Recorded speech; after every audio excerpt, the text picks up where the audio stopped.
must give to your wife as a married man. Space and place. I was watching your man of God when he was brought up to declare this conference open, and he made his wife stand beside him. Now, listen, beloved, the literate of the 21st century are not the people that cannot read or write. They are the people that cannot unlearn and relearn. So stop saying that behind every successful man is a woman. That is a lie from the pit of hell. It is not scriptural. When God was going to create the woman, he didn't take the bone from behind. He didn't take the bone from the head. He took the bone from the side. I feel it was the left ventricle. So it is beside every successful man, there is a woman. Behind a successful man is a stupid woman. What are you doing behind? What are you doing behind?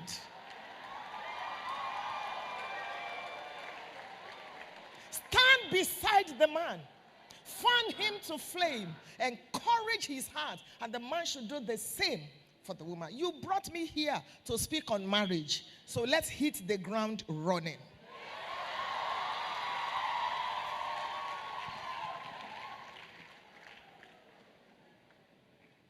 Marriage is many things to many people. To some people, it is a necessary evil. To some people, it's a formal relationship in which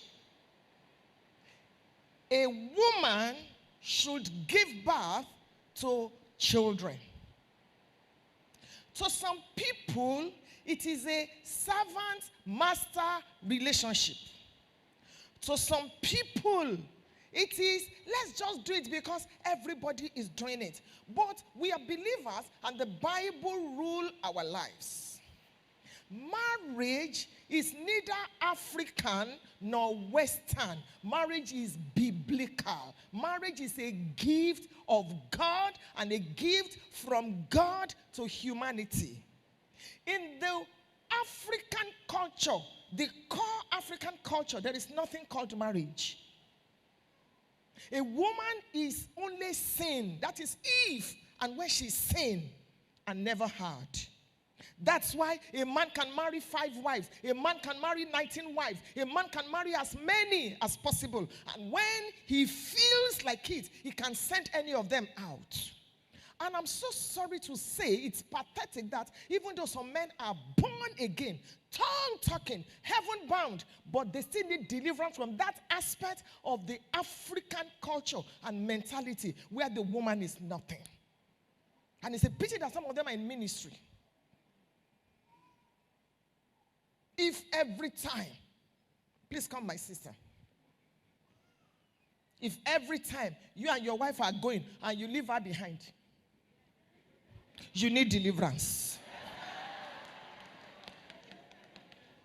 You're always in the front. And the woman is running to catch up with you. I don't care how anointed you are. You need help. When last did you open the car door for your wife? When last did you wake up in the middle of the night and you woke your wife up to thank her for bearing with you? Who would have married you 15, 20, 25 years ago with all your idiosyncrasies? When last did you wake your wife up in the dead of the night? Not because you want sex, but to just say, I just want to thank you. You made life simple for me. You made ministry easy for me. I know you're not perfect, but I want to bless you today. When last did you leave a check under the pillow for your wife? Not her birthday, not wedding anniversary, just to thank her. When last did you finish having sex with your wife and you thanked her? Instead of...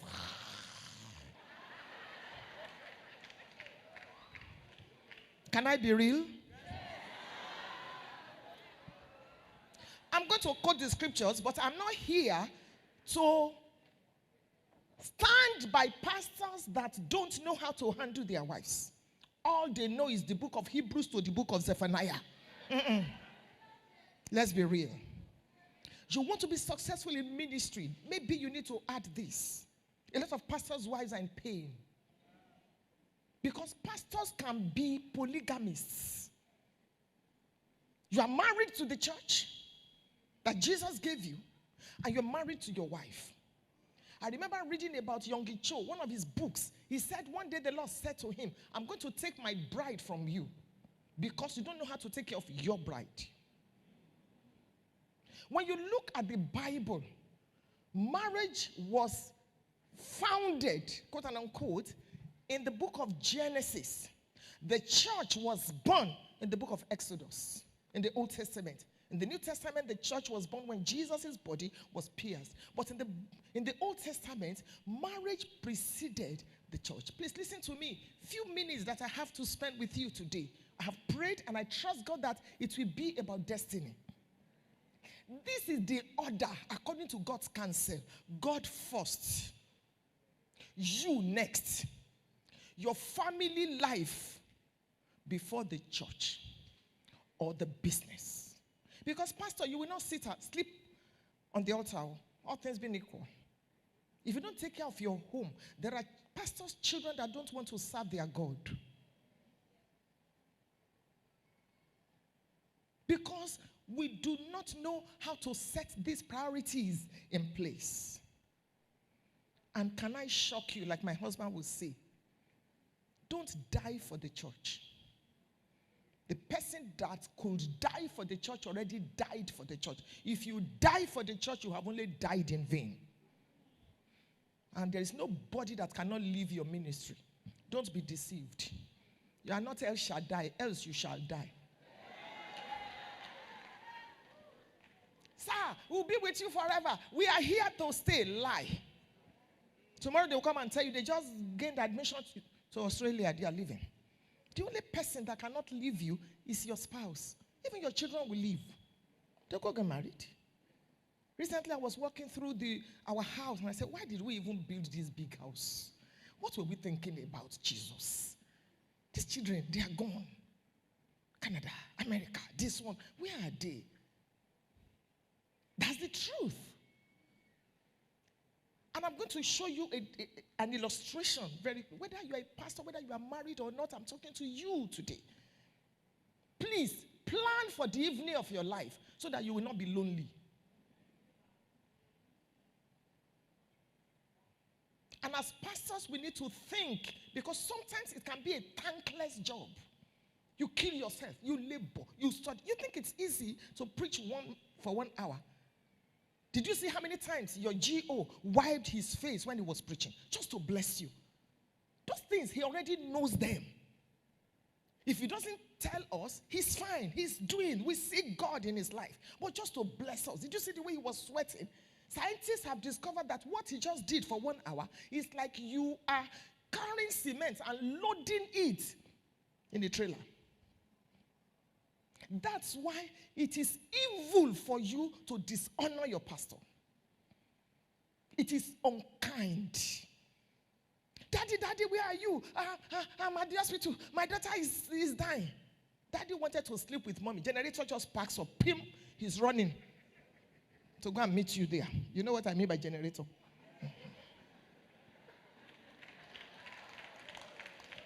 And yet, some of you will still abuse the mommy. Some of you will still abuse the pastor. Some of you will still talk against their children. Laboring with their lives. And you'll be abusing them with your fingers or with your mouth. It's evil. It's unfair.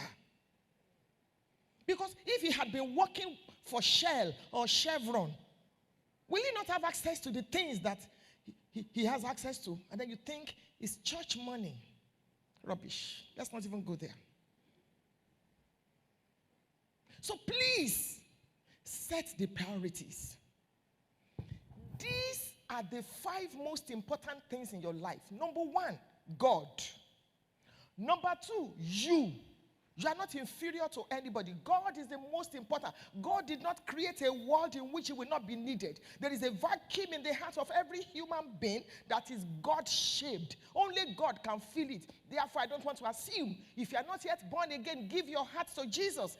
And when I'm closing, I'll be privileged to lead you to Calvary today. That's the most important thing that can happen to you. I got born again 44 years ago. The only regret I have is I wish I had been born again in my mother's womb. That is when your true life starts. God is the most important. Number 2 is you. Job chapter number 12 and verse number 3. What you know, I am not inferior to you. Job chapter 13 and verse 2. You can't forget that. Job 12:3, Job 13:2. What you know, I am not inferior to you. You are not inferior to anybody. You are primary to you. I'm taking you somewhere. You are primary to you. If you understand that, you will not marry an unbeliever as a believer. If you understand that, you will not go ahead to marry someone that slapped you while you were in courtship. If you understand what I'm talking about, you are primary to you. Every other relationship is secondary. Low self-esteem is a sickness. Your background does not mean your back should be on the ground. It doesn't matter how you were born. That's not what is important. Not at all. As the head girl in my secondary school, for 2 weeks I would not be able to go to school because of less than $1. Look at it today. I don't even know how many children I'm sponsoring in school. So the point is, when you meet with the Lord Jesus Christ, he turns the ladder around. Don't sacrifice your life on the altar of marriage.